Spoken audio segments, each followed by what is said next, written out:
there's a lot of problems, which again, we'll get into right now. There's a lot of things that we can take away from this game. So the first thing is the fact that our defense made a 36-year-old quarterback in his first start in over 2 years look like an all-star. Over 780 something or 92 games or something or days. Which again is one of the things that scares me most about this team. We have the exact same issue that we have had for years, it seems like, which is our linebacking core. It seems like right now, Jamie Collins and Reggie Ragland have basically been our most productive linebackers. And Gerard Davis. I was going to say, those three I'm okay with. But after those three, which we all know Patricia loves subbing in and out players, after those three, you don't really, Yes, it sucks. There's nothing, yeah. It's just every single week. It's the same thing. It's those, you put someone really fast in the slot, they go up, cut that slant route real quick, and they're always past their linebackers. They always beat them in coverage, and it's always for a 5 to 10 yard gain, just enough to get that first down, keep that drive going. Every single time, I swear, it's been it's ever since Matt Patricia has taken over. I feel like our linebacker core has been a very big issue, especially considering only Christian Jones only played 22% of snaps, who was supposed to be a big acquisition, and Jelani Tavai only played 12% of snaps this game. He was a second-round pick last year, and this is supposed to be his second year. Obviously, I don't know if he's going through some type of sophomore slump or if he's a bust. I think it's too early to call him a complete bust, but again, he has not looked good this year at all. And again, his playing time is being diminished significantly. I mean, as far as our pass rush goes, I mean, there still wasn't much, but it did seem like on almost every single down, Romeo Okwara was somewhere in the backfield getting some type of pressure on Alex. I was going to say, we had good pressure. Yeah. We didn't get sacks, we didn't get hits, but we got a lot of pressure. Lots of the time, we had Alex Smith rolling out or just getting the ball off with pressure right there in his face. Yeah, the only player who really did, I mean, Okwara did get a sack, but also Everson Griffin did have... I was going to say, Everson Griffin, once Trey Flowers is coming back, I am going to like that, because Everson Griffin, yeah, he's not getting sacks, but if you actually watch the games, he is getting so much pressure. He is just, yeah, he's not getting the numbers that you look at, but if you actually watch the game and pay attention, he does everything right and does what he needs to. He still had 5 quarterback hits in the game, and he picked up a sack too. So again, he looked pretty good in that game. And again, maybe him... And Romeo Okwara is just having a great year. So you throw in Trey Flowers, which Trey Flowers was having a pretty good year too. Honestly, those three, I will be excited about those three playing together. Exactly. Once we get Flowers back, I think our D-line is going to be way better. Yeah, also, I mean, Austin Bryant, again, he didn't, like you said, he didn't really pick up a lot of big numbers on the stat sheet, but if you watch the game, it looked like he was getting into the backfield a lot, and he played 50% of defensive snaps, so I don't know if that's in correlation of Trey Flowers being out, or if that's just him. He looked pretty good last week, too, even though we did terrible against the Vikings. He looked okay, and again, he looked okay. It didn't look like he was great. He looks like he's still coming into form, but he is fast, and he does get pressure, and he does get into the backfield pretty fast too. So he might be a player to watch in the upcoming weeks. Again,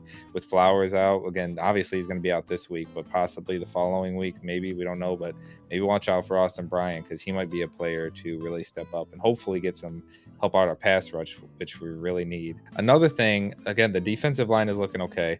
Will Harris, his snap count dropped significantly. He only played 4 snaps on defense and was mostly used on special teams. So Will Harris, again, is a player who has dropped off the map. I was going to say Jermaine Kearse was in a lot. Yeah, Jaron Kearse. Jaron Kearse, yeah. Yeah, and Jaron Kearse has pretty much taken the spot over Will Harris, and Will Harris was supposed to be the guy who was supposed to fill in for Quandre Diggs and take his spot. So again, that's another spot that'll be kind of interesting to watch. Tracy Walker has stepped up. He looks amazing.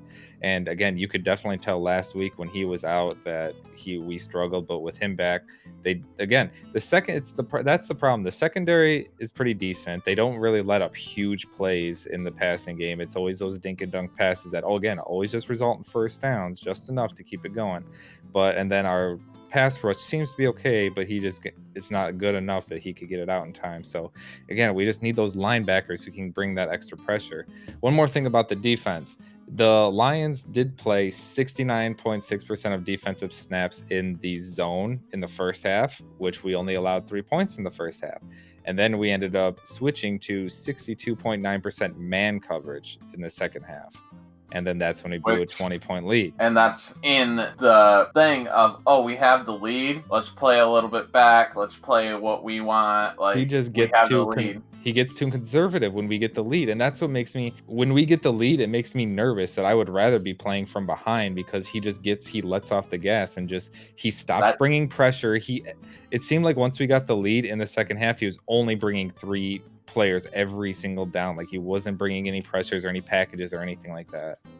And that's what Patricia does, and that's the reason we lose so many games by being up and then losing it, because he gets these leads and then he goes, okay, we have this double-digit lead, like, let's stop being aggressive, let's fall back, let's just do this. And the teams know you're gonna do that. Yep. You're playing Alex Smith, a veteran quarterback that at one time was compared to Tom Brady and Aaron Rodgers and stuff like that. He's obviously gonna know that, they have a 24 or 21 point lead. I know they're falling back into man coverage. Terry McLaurin's faster than all our corners. Yeah, McLaurin is an upcoming all-star.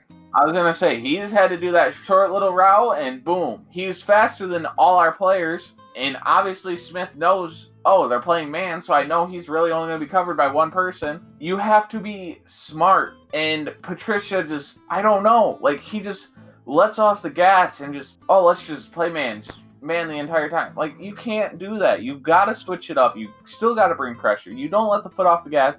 If you win 55-2 or 3, can't really get 2.